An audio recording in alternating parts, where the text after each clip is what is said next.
एक बार की बात है, एक छोटे से शहर में एमिली नाम की एक छोटी लड़की रहती थी।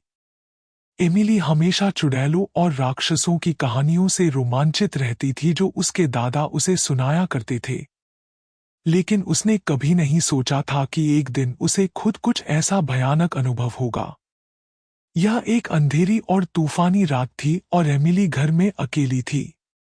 उसके माता पिता एक डिनर पार्टी के लिए बाहर गए थे और देर तक वापस नहीं आए। एमिली ने टीवी देखकर खुद को विचलित करने की कोशिश की, लेकिन बिजली चली गई, जिससे वह पूरी तरह से अंधेरे में चली गई। अचानक उसने अटारी से एक कर्कश आवाज सुनी। वह हमेशा अटारी से डरती थी और इस आवाज ने उसके दिल की धड़कन बढ़ा दी। एमिली ने धीरे धीरे चरमराती सीढ़ियों से अटारी की ओर अपना रास्ता बनाया। जैसे ही उसने दरवाजा खोला, उसने कुछ देखा जिससे उसका खून ठंडा हो गया। कोने में काले कपड़े में एक आकृति खड़ी थी। यह एक चुड़ैल थी, जिसके लंबे, उलझे हुए बाल और उसके चेहरे पर एक टेढ़ी मेढ़ी, दुष्ट मुस्कान थी। एमिली ने भागने की कोशिश की, लेकिन चुड़ैल बहुत तेज थी। वह अपनी हड्डी वाली उंगलियों से आगे बढ़ी और एमिली की बाह पकड़कर उसे और करीब खींच लिया। एमिली डर के मारे जम गई क्योंकि चुड़ैल ने प्राचीन भाषा में जप करना शुरू कर दिया।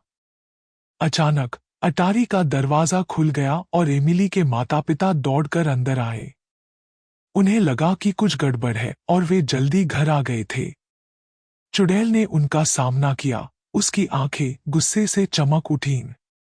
लेकिन एमिली के माता पिता साधारण लोग नहीं थे।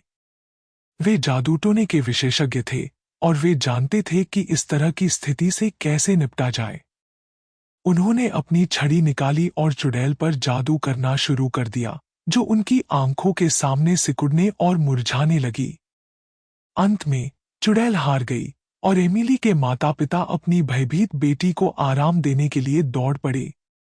उन्होंने समझाया कि चुड़ैलें और राक्षस असली थे, लेकिन उनमें उन्हें हराने की शक्ति थी।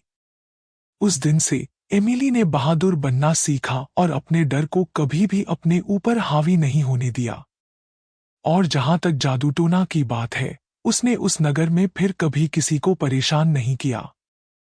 लेकिन कुछ का कहना है कि अंधेरी और तूफानी रातों में आप अभी भी अटारी के माध्यम से उसकी दुष्ट खड़खड़ाहट सुन सकते हैं।